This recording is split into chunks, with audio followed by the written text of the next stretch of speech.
E vamos que vamos, hoje é dia 9 de abril, entrando no ar agora o Agora em Pauta, um programa de todas as manhãs para você que é reprisado à tarde, a partir de 1 da tarde. E hoje, dia 9 de abril, né, celebra-se o Dia da Biblioteca. Olha que coisa mais chique, né?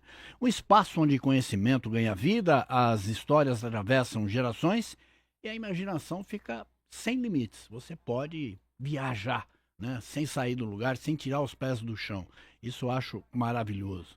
Para falar sobre isso, né, porque a gente tem, né, essa paixão pelo livro e que às vezes a gente demora para descobrir, né? Eu trago hoje três pessoas que daqui a pouco eu vou apresentar para vocês para falar exatamente sobre isso, por que que a gente deve ser um apaixonado pela literatura. Vamos ver. Vai lá. No dia 9 de abril, o Brasil celebra o Dia Nacional da Biblioteca. Espaços que vão muito além das estantes de livros e que seguem como importantes centros de cultura, educação e acesso ao conhecimento. Mas em tempos de tecnologia e informação na palma da mão, surge a pergunta: as bibliotecas ainda fazem parte da rotina dos brasileiros? Apesar das facilidades do mundo digital, esses espaços continuam sendo fundamentais, principalmente para estudantes e para quem busca um ambiente de estudo, leitura e convivência. Ao mesmo tempo, iniciativas têm levado a biblioteca até onde o público está, ampliando o acesso e despertando o interesse pela leitura em diferentes realidades. Das escolas às bibliotecas públicas, o desafio é o mesmo: formar leitores e manter vivo o hábito da leitura em um cenário cada vez mais conectado. Para entender quem frequenta esses espaços hoje, o que as pessoas buscam e qual o papel das bibliotecas na sociedade atual, o programa hoje reúne especialistas e profissionais que vivem essa realidade no dia a dia. Pois é, e tal qual o prometido, os convidados da Agora em Pauta de hoje são Galeno Amorim, que já está aqui conosco, presidente do Observatório do Livro e da Leitura, que vai falar projetos atuais, projetos que ele criou, né? Projetos de biblioteca ambulante, por exemplo, em Ribeirão Preto, biblioteca itinerante, essa coisa toda. Está conosco também a Sheila da Silva Pontilis. É isso mesmo, né, Sheila? Exatamente. Obrigadão. Subsecretária Pedagógica, para falar sobre salas de leitura, né? Um outro nome, um nome mais pomposo que se dá à biblioteca ou coisas parecidas. E o Ciro Monteiro, que não é o compositor, escritor, que não toca em caixinha de fósforo, mas é o coordenador da biblioteca Sinhá Junqueira, aqui em Ribeirão Preto, que tem inúmeros incríveis, né, trabalhos e um número de visitantes que está realmente... É a terceira do país hoje, né, em termos de visitação. Sim, assim, sim. a Junqueira. É das mais frequentadas do país. Os dados que a gente tem é a terceira mais visitada do Brasil. Bom dia a todos e sejam bem-vindos. Eu já falei em off aqui, vou falar mais uma vez aqui, agora oficialmente aqui. Não precisam da minha presença. Vocês podem interagir entre vocês, fiquem à vontade, que o programa fica mais legal ainda, porque eu também vou atrapalhar só, mas nada mais do que isso. O Dia da Biblioteca. Quem ainda frequenta a biblioteca? E qual é o espaço, né, de um momento de tanta gente conectada? Como é que funciona isso? Sabe da Sheila? Sheila, bom dia, é um prazer te receber aqui. Bom dia, o prazer é todo meu. Uhum. Sheila, o que representa, né, o Dia da Biblioteca? O Dia da Biblioteca, ele representa essa importância que a leitura tem no desenvolvimento da aprendizagem na Secretaria da Educação, nesse contexto da Secretaria da Educação. Então, a instituição desse espaço é onde ali acontece o despertar da curiosidade, onde as crianças descobrem novas possibilidades e onde elas se constroem. Ô Ciro, o terceiro lugar no país, entre as bibliotecas mais visitadas, né, no Brasil, é uma responsabilidade muito forte, muito grande. É enorme, enorme. Eu acho que quando a gente pensa o Dia da Biblioteca, assim, essa instituição, esse espaço, a gente pensar esse espaço que é aberto ao público, que tem programação, que incentiva a leitura de muitas formas. Então, acho que, como a Sheila falou, né, esse espaço de potência, com uma responsabilidade de formar leitores, que as crianças, que os adultos, que os jovens tenham outros sentidos para a vida a partir daquele contato É maravilhoso. Então é a responsabilidade de ser das bibliotecas mais frequentadas do país, mas também é uma satisfação enorme fazer parte disso. E o terceiro convidado, eu sou suspeito para falar que eu sou muito, mas muito admirador do trabalho que ele faz, porque ele não inventou a roda, mas ele criou um negócio, o seguinte: se a população não vai até a biblioteca vai até a população. Galeno Amorim. Bom dia Zé, bom dia Sheila, bom dia Ciro, um prazer enorme estar aqui e junto com vocês para falar sobre esse dia, o Dia da Biblioteca. E, aliás, a Biblioteca Sinhá Junqueira, você estava falando, Zé, de responsabilidade, é uma responsabilidade enorme realmente, porque, não sei se todos sabem, mas Ribeirão é a única cidade grande do país que não tem uma biblioteca pública municipal. E a Sinhá cumpre muito bem esse papel. Ela tem um modelo dinâmico, um modelo de biblioteca que atrai, que forma leitor. Então tem uma outra pegada. Então é bom estar aqui nesse dia consagrado à biblioteca. O bibliotecário é aquele Santo Antônio casamenteiro que junta leitores e livros, às vezes uns e outros improváveis. E o Ciro é esse cara nesse tempo sagrado que é a Biblioteca Sinhá Junqueira. Sem dúvida nenhuma. Ô Sheila, qual é o papel da biblioteca, dos cantinhos de leitura, né, hoje? Bom, nas unidades escolares, a partir da instituição da Lei número 14.837 de 2024, que confere nova redação à Lei 12.244, passou a conceituar a biblioteca escolar como equipamento cultural. Esse equipamento de transformação, de acesso à cultura, ao conhecimento, de democratização desse acesso a esse conhecimento, um espaço de estudo, de encontro e lazer.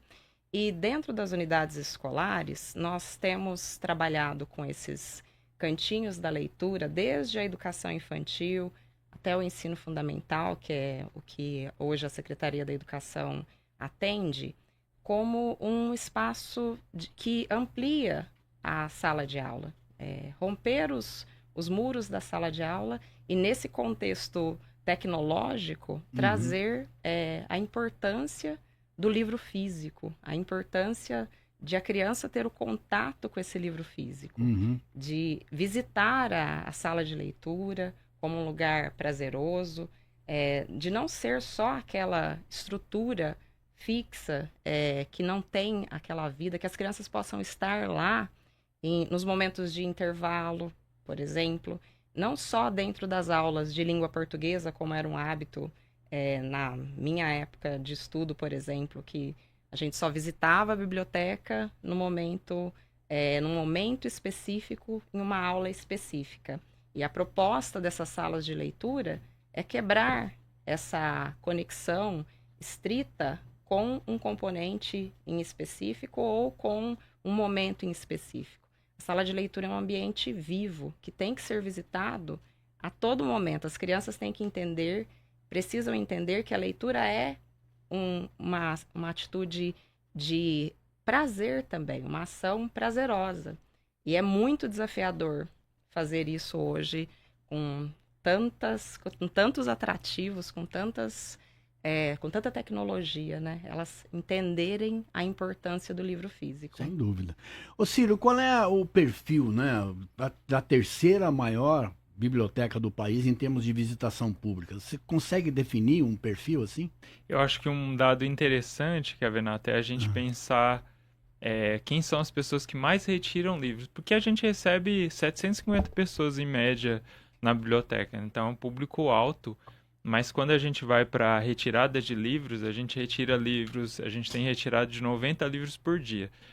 Então dá uma média de um livro a cada 6 minutos. Então você está falando de um espaço que está na contramão do que a gente vê na média nacional. E aí, pensando esse público, quem mais retira livro, essas pessoas que retiram um livro a cada 6 minutos, são os jovens. Então, de novo, na contramão do cenário nacional, né? Então, o nosso público mais leitor, quem mais retira livro, são os jovens os adolescentes, até 18 anos. E é maravilhoso pensar isso, né? Você viu com tanta mudança, com tanta possibilidade de leitura em vários suportes, a gente ter o livro físico ainda como que está no gosto do jovem e é o formato que eles preferem. Então, a gente tem um público jovem ainda como maior frequentador e também como quem mais retira livros. Enquanto agente público, o Galeno Amorim, como secretário de Cultura em Ribeirão Preto, criou a Feira do Livro, né?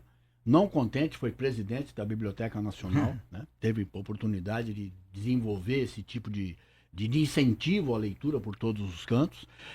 Hoje, né, com o projeto Observatório do Livro, ele consegue levar a literatura para presídios, escolas, igrejas, comunidades mais afastadas. Hospitais, né?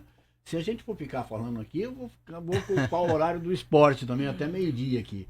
Como é que é isso, Galeno? Essa disposição, essa luta, assim, é uma luta em glória ou começa a dar resultados? Não, é uma luta boa de ser lutada e necessária. Antes eu queria só fazer uma observação. Eu estava ouvindo com atenção a Sheila contar desse passado dela de contato com o espaço de leitura, com a biblioteca. E aí queria dizer que ela é uma mulher de sorte, desde sempre, porque até hoje há professores, não estou falando de Ribeirão, estou falando de uma maneira geral no país, e diretores que ainda mandam crianças para a biblioteca de castigo, como uma represália por algo que foi feito, né? E quando a gente ouve histórias de alguém que vai por brindar aquele momento, celebrar aquele momento de encontro com a leitura prazerosa, é algo contagiante. Então, queria fazer essa observação. Mas eu vejo resultados acontecendo nesses vários segmentos onde a gente trabalha. A primeira coisa é o índice de leitura. A reportagem agora há pouco estava falando de 2 livros, a média de leitura de livros no Brasil, né? Pouco mais que isso, segundo a Retratos da Leitura no Brasil. A gente consegue, em alguns lugares, com pessoas acima de 60 anos, por exemplo, uma média de leitura de 10 livros por habitante ano, às vezes 12. Tem clubes de leitura, e um deles é lá na Sinha Junqueira com Ciro, que as pessoas chegam a ler um livro por semana. E olha que coisa espetacular. Nos presídios, essa média chega a 10 livros por ano. Ainda é 5 vezes maior essa média anunciada aqui de 2 livros. Então, é possível, é necessário fazer esse movimento de mão dupla. Ter a biblioteca que acolhe, que abastece aquela sede de ler que as pessoas têm. Incrivelmente tem, né, Ciro? As pessoas ainda buscam livros, às vezes não têm acesso, às vezes não conseguem pagar, porque o livro não cabe no bolso, no tamanho do bolso e tal. Então a biblioteca desenvolve e desempenha esse papel espetacular. Agora, também é importante, como cantava o Milton Nascimento, ir até onde o povo está. Levar o livro. E os clubes de leitura acabam tendo esse papel. Ele está na Sinha Junqueira, como ele está na instituição de longa permanência, quando ele está no presídio, como ele está na unidade da Fundação Casa. A gente está em 28 unidades. Então, é importante esse movimento. Para as pessoas lerem, tem que ter algumas coisas. Uma delas é ter acesso. A outra coisa é ter estímulo. Isso que a gente está fazendo aqui agora, que você faz, que a emissora faz tão bem, trazendo esse tema à tona. A outra coisa é fazer com que tenha pessoas que façam a mediação, que vão lá e ajudam aquela pessoa a ler. Então a pessoa lê um livro, de repente a pessoa que faz a mediação pode ser o bibliotecário, o mediador de leitura, o professor na sala de leitura, apresenta um outro título parecido com aquele que ele gostou, outros títulos daquele autor, outros títulos de outros autores, e isso que vai formando o cidadão leitor desde pequeno. Então, esses movimentos são complementares. Sheila, como é que a criança se comporta hoje diante do livro, dentro da escola, por exemplo? Então, é muito interessante observar, quando a gente para pensar que eles têm ali o celular o tempo todo, que é um atrativo muito dinâmico, não é? E a gente achar que, como foi a retirada dos celulares do movimento que aconteceu no ano passado com a nova normativa, que eles rejeitariam momentos de leitura ao trocarmos, porque além de ser subsecretária pedagógica, eu também sou gestora escolar. E na escola em que eu atuava, nós vivenciamos esse momento de oferecer, no momento do intervalo, já que eles não tinham mais os celulares, oferecer a sala de leitura aberta. E o interessante, assim como foi pontuado, foi que eles procuraram esse lugar por vontade própria e com prazer de estar lá, com prazer de manipular os livros livremente, com prazer de descobrir novas histórias em cada livro. Então, os jovens e as crianças, eles só precisam do estímulo e da provocação. Eles precisam da oportunidade, que é a biblioteca instituída, que é o cantinho da leitura, que é a sala da leitura, e da provocação que é feita pelo docente. Porque o docente, ele é o responsável ali dentro da unidade por modelizar esse comportamento leitor. É ele que vai despertar essa vontade de ler do estudante. E não somente oferecendo o livro, mas também apresentando-se como leitor, inclusive. Porque se eu não sou um leitor, como que eu vou despertar essa vontade nas crianças? Então, é um processo bem amplo, que vai para além só da estrutura física, vai desde uma leitura inicial na sala de aula, porque é isso que vai fazer com que o aluno tenha vontade de ir até aquele ambiente e procurar. Falar, nossa, aquele livro que a professora leu, que legal, ele está aqui e eu quero ler. Então, é um movimento que começa nessa modelização do comportamento leitor até que ele vá procurar por vontade própria esses ambientes e que ele tenha esse prazer em buscar. Esse é o nosso movimento na educação. Pode falar, galera. Aproveitar o gancho dessa fala da Sheila para dizer que a gente tem uma boa notícia para comemorar hoje no Dia da Biblioteca, que o presidente Lula acaba de assinar uma legislação onde define que é fundamental para o funcionamento da escola. Parece óbvio, né? Pergunta para qualquer professor na rua, na escola, em qualquer lugar, ele vai te responder. Virou lei, o que é bom porque exige cumprimento. E uma das coisas que foi colocada nessa lei, foi divulgada ontem, que biblioteca escolar é sim algo que é necessário ter para que uma escola funcione. Precisa ter quadra de esporte, precisa ter cozinha, precisa ter laboratório, precisa ter banheiro, precisa ter merenda escolar, precisa ter algumas coisas e precisa sim ter biblioteca. Isso deve resultar num movimento extraordinário nacional de instalação de bibliotecas nas escolas. É um dado bom para a gente compartilhar e comemorar nesse dia. Ô Sheila, viria bem a propósito, isso que o Galeno lembrou, eu vou incidir em cima, que é exatamente uma biblioteca pública. Nós não temos. Ribeirão Preto é uma cidade de quase 800 mil habitantes, se já não passou disso, né? Que se intitulava até 2, 3 décadas atrás capital da cultura, não tem uma biblioteca pública. Isso faz falta? Muita falta. E a Secretaria da Educação, o secretário Christian, ele já está encaminhando uma ação para tentar contribuir, inclusive, com esse equipamento cultural. Aqui era a antiga Casa da Ciência, carinhosamente chamada dessa maneira, né?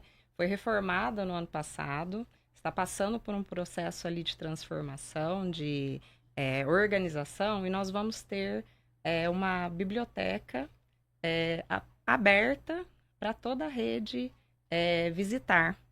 Vai ser, ainda está em fase final, inclusive hoje ele está em uma reunião lá, e vai ser um equipamento que vai ajudar a minimizar essa ausência, em especial para as nossas crianças. Então, nós vamos ter esse espaço instituído para a Secretaria da Educação, para todas as nossas crianças e adolescentes. Ô Ciro, o que diferencia ou ajuda você a entender o público frequentador da biblioteca? Eu estou dizendo isso como uma biblioteca, e me insisto nesse aspecto, que é a terceira mais visitada do Brasil. É a consulta imediata, aquela consulta do dia a dia, livro para consulta, ou é realmente a apreciação da literatura, gente que vai lá pegar o livro emprestado por uma semana, 10 dias? Isso é uma pergunta bem interessante, Kevin Neto, porque a Fundação Educandário faz um trabalho de escuta mesmo, né? De perceber e querer saber sempre o que o leitor quer, quais livros o leitor quer, está interessado em ler. A gente faz estudo de usuário, né? Então pergunta para as pessoas na praça, por que ela, às vezes a pessoa está na praça e nunca entrou, e o que é aquele lugar, se é um espaço público, gratuito para todo mundo, como é a BSJ, né? Como é a Biblioteca Sem Junqueira. E muitas pessoas não sabem que é um espaço que pode entrar, que pode frequentar. Então, a gente tenta sempre fazer esse movimento de público, de conscientização, de divulgação para entender o porquê que não entra, se não entra, e quem já está na biblioteca, o que a gente faz para sempre agradar esse público, né? Então, a gente sempre compra os livros que eles querem, mas acho que para além disso, a gente entende a leitura como leitura mundo, né? Como a concepção paulo freireana. E aí, leitura mundo, a gente incentiva a leitura como algo que vem depois. Então, a pessoa precisa entrar na biblioteca para fazer qualquer outra coisa. A pessoa pode entrar como um espaço de encontro, a pessoa pode entrar para escutar uma música, para jogar videogame, para fazer inúmeras atividades. O ano passado, a gente fez quase 800 atividades. Então, a pessoa entra para muitos formatos. E aí, a leitura da palavra escrita, que é um processo para a pessoa se apropriar desse lugar, desse dispositivo, a pessoa acaba sendo inserida no contexto. Então, é entender que a gente não pode dar um Guimarães Rosa para a pessoa ler logo de começo. A gente precisa inserir a criança, formar a pessoa para que vire um hábito. Então, acho que é esse acolhimento mesmo. Então, por isso que a gente está com a Sheila, que trabalha com as escolas, o Galeno, que é uma referência para a gente, que fundador do Retratos da Leitura, Biblioteca Nacional, inúmeros projetos, entendendo que as pessoas podem ler, mas ler em qualquer espaço, em todos os lugares. Então, é isso, a gente precisa entender leitura como leitura mundo e como um processo para as pessoas se apropriarem da palavra. Galeno, eu queria a sua opinião a respeito disso. Tá bem. Dito de outro modo, isso é puro Paulo Freire, né? O que o Ciro acaba de dizer. Aquele cidadão, aquela cidadã que se desenvolve leitor, se descobre leitor, aprende a ler a palavra, aprende o significado, acaba devorando um livro, outro livro, de repente ele vai crescendo e vira um sujeito da história que consegue ler o mundo de uma outra forma, um olhar mais adequado, percebendo por que as coisas acontecem de um jeito e não de outro. E esse é o leitor que vai amadurecendo. O leitor é um cidadão guloso. Ele começa lendo uma revistinha em quadrinhos, como eu também fiz e tanta gente fez. De repente ele não se satisfaz com aquilo, né? Ele vai querendo e exigindo algo mais. Então é bacana ouvir a Sheila, ouvir o Ciro com essa preocupação, com esse tipo de olhar do papel do leitor. Porque os livros, quando você sai por aí, como eu saí, quando formatei e depois apliquei a pesquisa Retratos da Leitura no Brasil e Pergunta, ele serve para muitas coisas, e são todas boas e verdadeiras.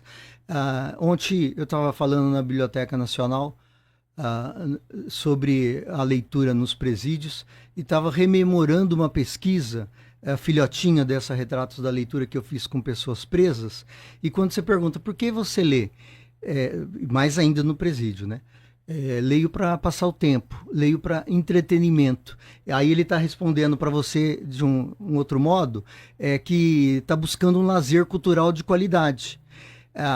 Busca por conhecimento, para entrar na escola, para ficar na escola, né, não ser reprovado, para sair da escola com diploma sendo aprovado, e depois ao longo da vida, lê para encontrar Deus, lê para uma série de coisas, mas o livro também tem uma pegada desse de despertar da cidadania.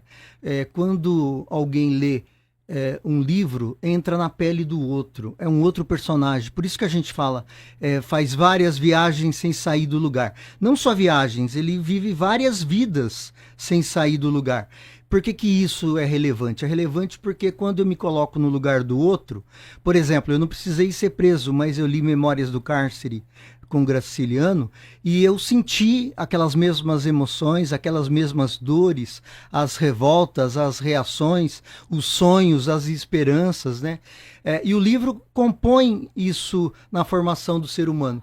E se eu entro no lugar do outro, eu entro na pele de um cidadão da Bósnia, eu posso ficar um cara que vai olhar com mais cuidado, com mais carinho, com menos preconceito. Isso vale para combater os preconceitos de forma geral na sociedade, para enfrentar essa chaga do racismo e tantas outras questões, a partir de um livro que parece uma coisa despretensiosa. Na verdade, é poderosa. Eu já tinha conversado com o Galeno e minha dificuldade em ler através de tela, né? Viajando, eu não consigo sentar numa poltrona e ficar lendo ali na tela. E o Galeno falou agora do Graciliano, Memórias de Cárcere. Aquilo me trouxe, de imediato, um cheiro, aquele aroma de livro, de biblioteca. Foi talvez uma das primeiras leituras que eu fiz em termos de biblioteca. Nem era assim a Junqueira ainda, era Altino Arantes, né? Foi lá que eu li, comecei a conhecer literatura. Para alimentar e pôr fogo nessa conversa um pouco mais, eu vou dar um depoimento. Eu, como autor de livro infantil, sempre vou nas escolas quando me chamam, né? Ia mais. Agora eu publico mais para adulto, então eu vou um pouco menos. Mas recentemente eu fui numa escola onde eu tinha ido no passado várias vezes e tinha sempre coisas bonitas que os professores faziam ali, Sheila. Era um exemplo de escola que eu ia. E eu fui porque era uma professora de matemática minha que estava dando aula lá e dando aula agora fazendo a meninada ler. Eu falei, isso é impressionante. Ela era professora de matemática, durona e tal. Agora, amoleceu o coração, eu tenho que prestigiar a Cidinha, minha querida professora, do bairro São João, em Sertãozinho ainda. E aí fui lá. E entre uma fala e outra com a meninada, eu aproveito para perguntar, né? Como que anda a leitura? Quem leu aqui essa semana? Porque ela me falou antes que lá ela faz ler toda semana um livro. Quem leu? Aí todo mundo levantou a mão. Então tá, que livro que você leu? Cada um foi contando o livro que tinha lido. E bacana, eu falei, e vocês não leram nada? Eles achavam que eu estava perguntando do livro físico. Ah, não, a gente leu. A menina de 10, 11 anos, 12 anos, tinha lido um livro que ela pegou no site Domínio Público. Veja só, é difícil. É um PDF mal feito. Aliás, o MEC lançou essa semana um bem feito, né? Um aplicativo chamado Meu Livro, né? Mac Livro, Mac Livro. Eu achei bárbaro. Aquilo dá gosto de ler. Mas esse outra menina foi por conta própria. Ninguém falou. O livro que ela queria, ela não achou na escola, na biblioteca escolar ou na sala de leitura, né? Como queira. E ela foi atrás. Então, eu só falei que ia botar alguma coisa nessa quentura aqui que a gente está falando de livros e do digital. Porque muitas vezes eles se complementam. Muitas vezes, além desse sabor, desse cheiro que você narrou muito bem, em alguns lugares a gente leva um audiolivro. E tá tudo bem também. A gente leva para pessoas analfabetas ou pessoas cegas o audiolivro. Ou alguém lê para alguém ou a gente leva ele. Em alguns lugares a gente leva o tablet, leva o digital.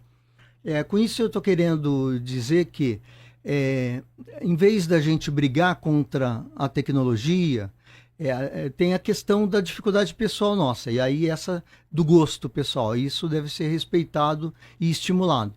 Agora, de uma maneira mais geral, pensando em políticas públicas, a única forma de chegar, por exemplo, a todo o sistema prisional brasileiro, com 800 mil pessoas presas, para bibliotecas nas escolas que não tem uma infinidade, dezenas de milhares de escolas no Brasil que não tem, por quê? São escolas afastadas que tem 30 alunos, 20 alunos. Essa escola nunca vai ter uma biblioteca como se deve ter de 30 mil exemplares, que tenha possibilidade de escolha da diversidade, a bibliodiversidade. Então, as políticas públicas devem pensar nessa composição. E oferecer o quê? Aquilo que é bom para o leitor daquele lugar.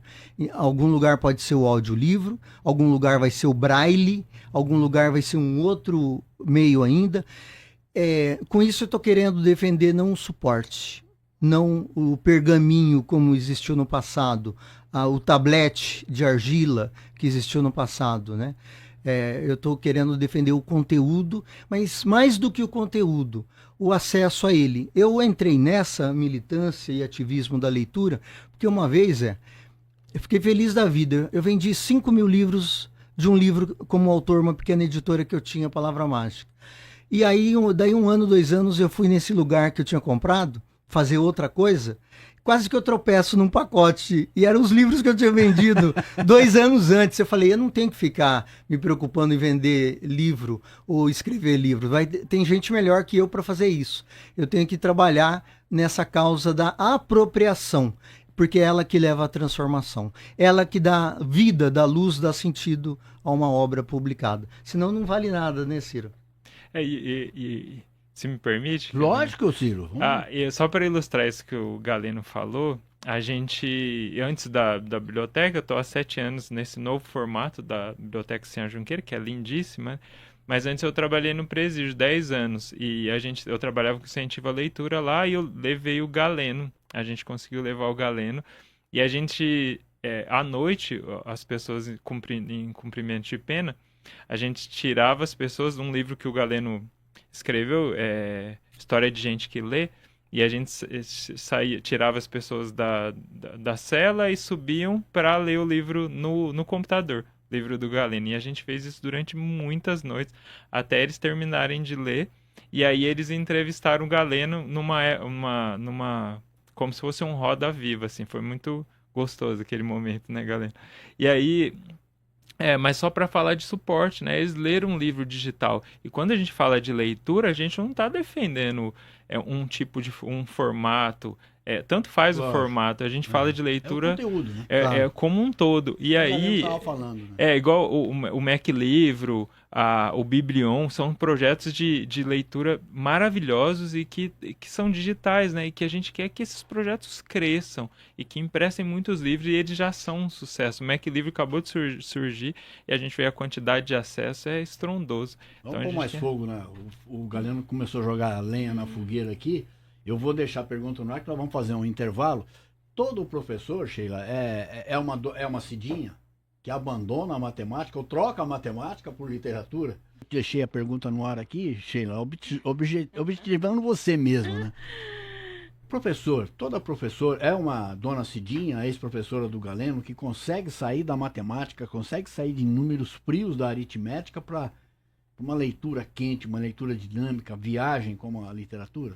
Então, que prazer que é escutar o Galeno falar, né? O Galeno, o Ciro, dessas histórias. E a questão dos outros componentes, como a matemática e a relação com a leitura, a gente tinha no passado esse preconceito de achar que... Eu tenho até hoje.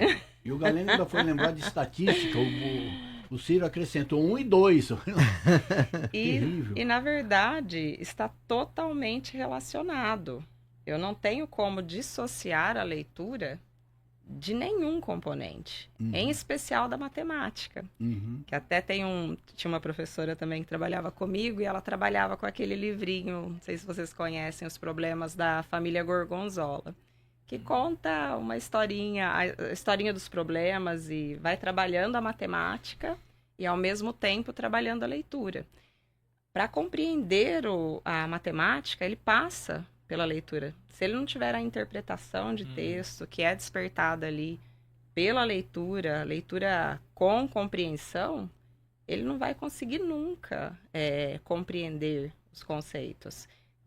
Claro que tem a oralidade, mas esse desenvolvimento que a leitura dá, eu sou a prova viva disso. A leitura transformou a minha vida, eu Uhum. posso dizer. Eu venho de uma estrutura totalmente diferente do que eu vivo hoje. E os livros transformaram a minha vida, eu posso dizer. Uhum. E os professores, trabalhando isso em sala de aula, que fazem com que isso aconteça, que dão esse acesso.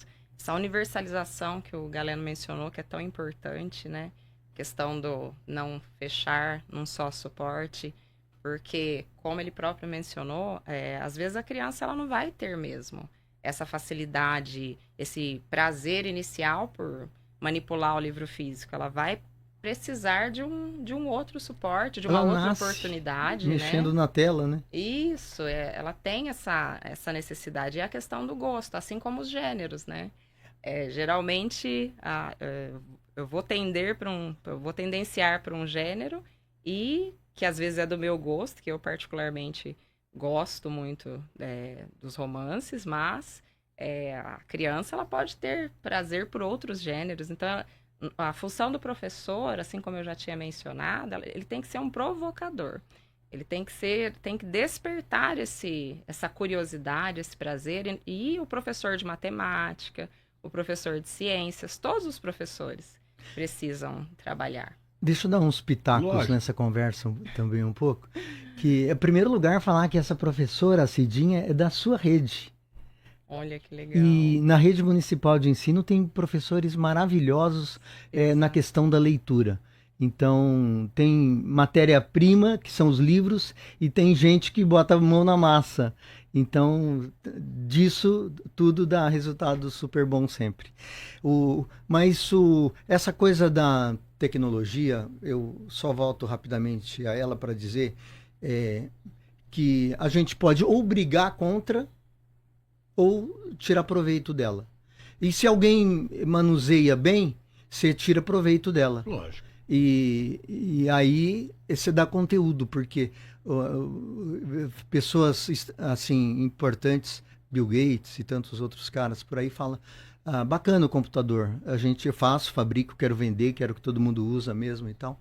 Mas a grande questão é o conteúdo, a preparação que a pessoa tem para lidar ou com o computador, ou com a inteligência artificial, ou com várias questões, né? Se não tem o conteúdo, não tem essa capacidade de ler o mundo que eu mencionei agora há pouco do Paulo Freire, vai usar mal as ferramentas, né? Então, se eu tenho internet, tenho jogo, tenho uma porção de coisas e coloco meu filho lá para ficar se deliciando, matando o tempo, não me dando trabalho com isso, ele não vai além disso. Ele não vai ser alguém que vai ser capaz de formular uma questão inteligente para a inteligência artificial dar uma resposta boa para ele. Ela vai dar coisas bobas. Outro dia perguntaram para a inteligência artificial em que rua morou Tom Jobim. A inteligência artificial, mal perguntada, falou, olha, pelo que eu sei aqui, pelo que eu pesquisei, o Tom Jobim nunca morou na rua, ele morou em casa e em apartamento só. Agora, se formula diferente essa questão, ela vem mais redonda ou mais quadrada. Uhum. E depende do conteúdo que está dentro dos livros, né? Uhum. Não tem a menor dúvida, a gente poderia estar usando esse espaço aqui para fazer fofoca de televisão. Né? Claro. A gente está usando para falar de literatura. Então é o conteúdo realmente que importa. E quando você faz essa chegança, né, na linhagem moderna, vamos usar ou vamos ser contra, brigar é uma idiotice. Tem que tirar o máximo de proveito que ela pode te dar. E ela pode te dar muito proveito. Claro, o menino vai ficar 2 horas por dia com o celular, com o computador, com o tablet, seja o que for. Pode ter um acordo aí, olha, dessas 2 horas você vai ficar 1 hora, tudo bem, fica aí, mas você vai ficar lendo um livro, vai ler um romance, uma coisa que você goste e tal. Então você dá conteúdo, você usa a ferramenta que A ela seu favor. ela é boba, ela faz aquilo que você programar para fazer. E você usa a seu favor, a favor da inteligência, a favor do seu filho, dando uma qualificação boa para ele e tal. Então, temos muito que andar. Ciro, você observa isso lá no Sinhá Junqueira? Nossa, totalmente. Isso é incrível, né? Como que hoje a gente já tem os jovens que se tornaram universitários, que participavam de batalha de rima, que começaram por meio de sarau, batalha de rima na biblioteca e acessaram a leitura e foram para a universidade. Então, é uma coisa incrível. Isso que a Sheila falou, né, de transformou a sua própria vida, e o Galeno também deu vários exemplos, a gente pode pensar como que a leitura, ela amplia repertório. E acho que a gente está falando disso, né? O Galeno falando de conteúdo e a gente fala de ampliar repertório. E ampliar repertório pode ser de várias formas, mas te dá outro sentido, né? Amplia o que a gente quer seguir na vida, né? Faz a gente pensar e faz a gente ter outros comportamentos em relação. O Galeno falou de preconceito, de comportamento. Então, você tem acesso a outros mundos, você faz pensar você na sociedade. Eu lembro de uma pessoa, ainda quando estava na prisão, que ele leu um livro a gente trabalha vários livros, leu um livro do Drauzio Varela. E falava de moléculas replicantes e falava de desenvolvimento mesmo, a questão evolucionista. E aí ele leu aquilo, ele só tinha visão de Adão e Eva, né? A visão criacionista, que é a mais conhecida no nosso mundo, né? E aí aquilo impactou muito a cabeça dele. E aí ele, cumprindo pena, tendo uma visão diferente de mundo, e ele que saiu falando para todo mundo sobre as moléculas replicantes, que a gente tinha vindo de uma outra origem que não era aquela que ele sabia. Aquilo ampliou tanto a cabeça dele, ele pensou tanto sobre aquilo, e ele quis estudar cada vez mais. Então esse é o impacto que pode causar, né, a pessoa. E aí a gente tem muitos exemplos de pessoas que seguiram por outro caminho a partir da leitura, a partir de querer cursar uma universidade. Então a leitura proporciona isso mesmo, que a pessoa pense o caminho que ela vai seguir, e também pode ser que ela faça com que a pessoa tenha um comportamento diferente socialmente. Uhum. Nós temos duas telas para mostrar aqui. Essas telas, inclusive, dizem respeito ao Sinhá Junqueira. Vamos mostrar a primeira aí? Letícia, é até uma tela da Biblioteca Sinhá Junqueira, mostrando que ela é a terceira mais visitada do Brasil, e os números estão aí, ó. Cerca de 34 milhões de brasileiros frequentam bibliotecas. 75% desses brasileiros nunca frequentaram uma biblioteca. 51% vão para estudar ou pesquisar, e 33% vão para a leitura por prazer. O número é bom, agrada, galera? Não, é ruim, ruim. E uma coisa séria que acontece é a falta de algo que eu mencionei há pouco, do estímulo. É fundamental campanha, é fundamental atores, atrizes, formadores de opinião, futebolistas, seja lá quem for, influencer, seja lá quem for, está falando da importância da leitura, porque cada vez que isso acontece, se fala da biblioteca, do espaço biblioteca, as pessoas vão mais. Por exemplo, esse estudo de onde foi tirado esse número mostra, por exemplo, que as pessoas vão à biblioteca porque acham que tem que ir no tempo de estudar. Acabou a escola, não tem mais que ir na biblioteca. Não tem mais compromisso com o livro. Porque ler é alguma coisa para eu fazer dentro da escola. Depois eu estou livre disso. Então, se sucede um afastamento da biblioteca. Aí que vem, e vou fazer um elogio rasgado à Biblioteca Sinhá Junqueira por conta disso. A gente está vendo, o Ciro Conta, aliás, ele é humilde, não falou aqui que a biblioteca ganhou o Prêmio Governador de São Paulo pelo conjunto da obra, né, no ano passado. Mas é um modelo que foi inventado no pós-guerra da Colômbia. Tráfico, os paramilitares, o exército, e tinha muitos órfãos, e a Colômbia não sabia mais o que fazer com esses órfãos. Então inventou-se em Medellín, em Cali, em Bogotá, mas principalmente Medellín, que era a central forte do tráfico de drogas, do Pablo Escobar e tal. Esse tipo de biblioteca que tem... é um shopping da leitura. Esse shopping da leitura, as pessoas vão de graça, passam o dia, fazem piquenique, vão 5.000 pessoas por dia visitar, numa antiga fábrica, restaurado e tal. Aí o Brasil, acompanhando isso, eu fui presidente do CERLAUC, que é A sede é na Colômbia, em Bogotá. A gente promoveu vários intercâmbios para os bibliotecários brasileiros trocarem figuras lá. Aí tem algumas poucas, infelizmente. Felizmente para nós que somos de Ribeirão, uma está aqui.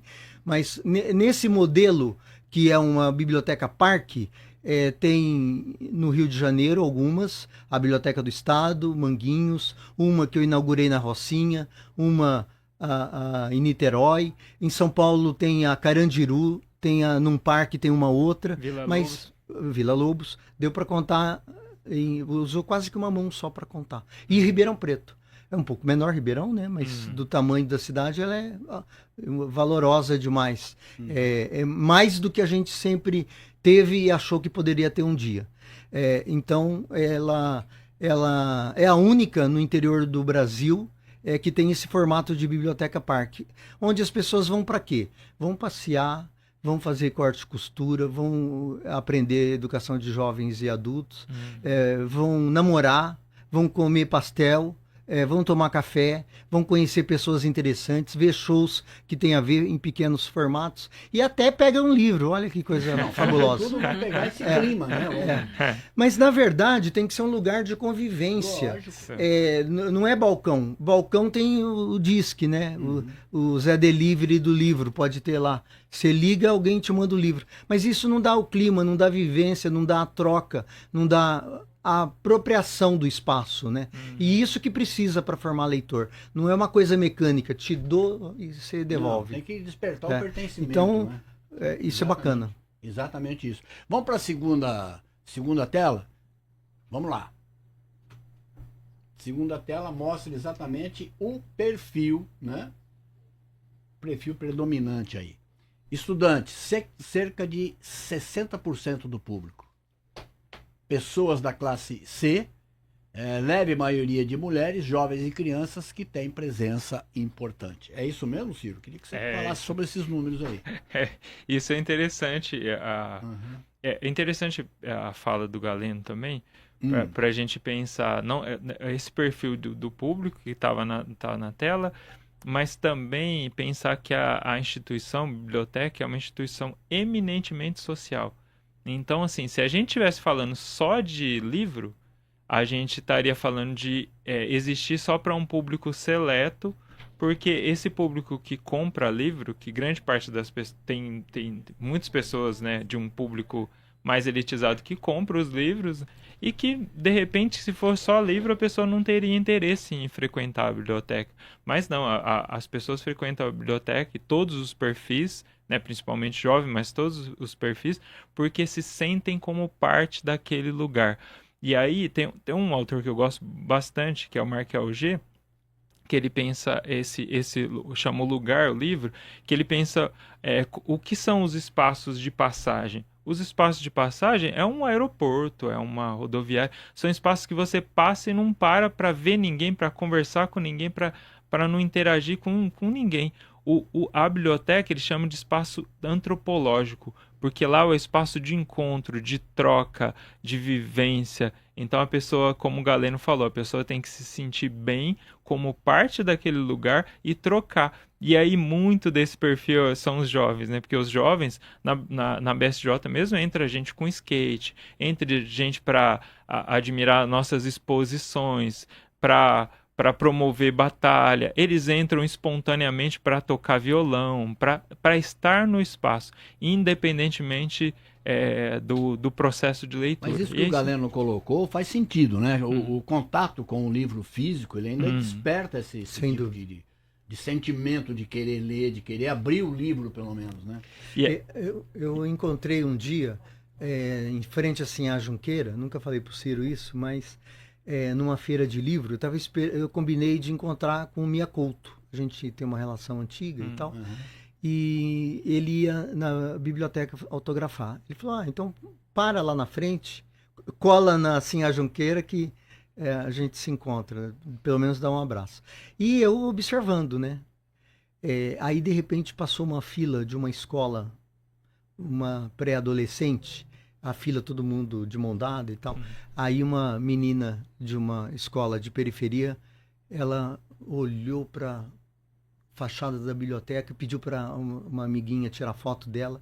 Ela falou, é meu sonho entrar nessa biblioteca, pegar esse monte de livro que está aí, mas numa vibração, numa coisa tão forte, tão emocionante internamente, que só você observando para ver que isso é real. E que isso desmistifica um monte de coisas de pessoas que falam, as pessoas não querem ler, só querem saber disso e daquilo.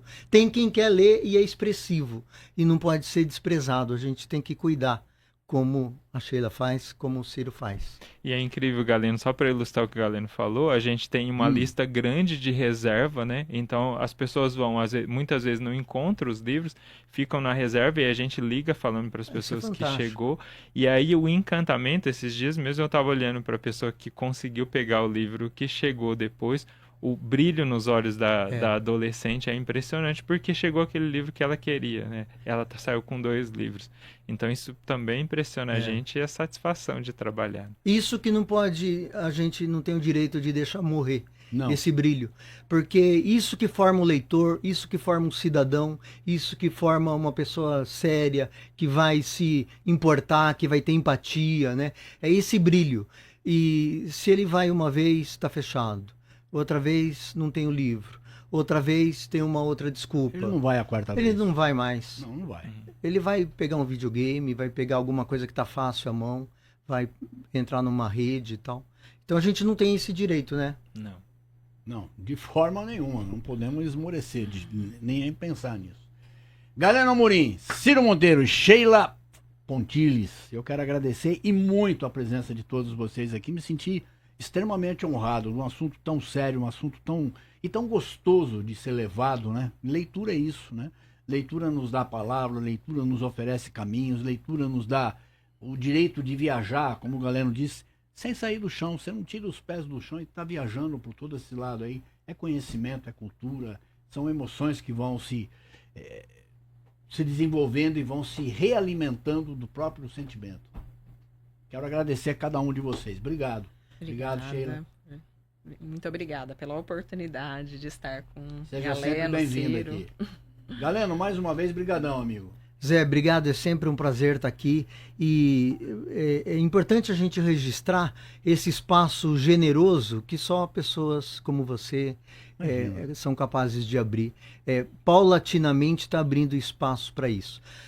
E no Dia da Biblioteca não posso encerrar sem fazer uma referência ao Borges, que falava que aquilo que se aproxima mais na cabeça dele, aproximava mais ao paraíso, ao que era o paraíso, o que seria o paraíso, é uma biblioteca. Então, mas Jorge Luiz Borges, Isso. Argentino, né? Lá, só em Buenos Aires tem mais biblioteca do que o Brasil todo, né? Mas é verdade, e sebos nas ruas com livros fantásticos, sim. Maravilhosos. Ciro, obrigadão pela presença. Mesmo. Eu que agradeço o espaço, estar aqui com a Sheila, com o Galeno é uma oportunidade única. E eu também convido, se as pessoas ficaram impressionadas, né, para conhecer o espaço, convido. A gente está celebrando a literatura brasileira, a literatura infantil, aqui com a programação bem rica, com muitas atividades, com muita literatura. Então, quem quiser conhecer a BSJ, serão sempre muito bem-vindos. Eu vou lá. Tá pago o café? Tá pago, tá então pago. Eu vou lá. Tá bom. A gente vai todos, mano. Vamos todos. Grande abraço a todos vocês e até amanhã. Você também que nos acompanhou até agora. Muito obrigado pela audiência. Até amanhã. Tchau.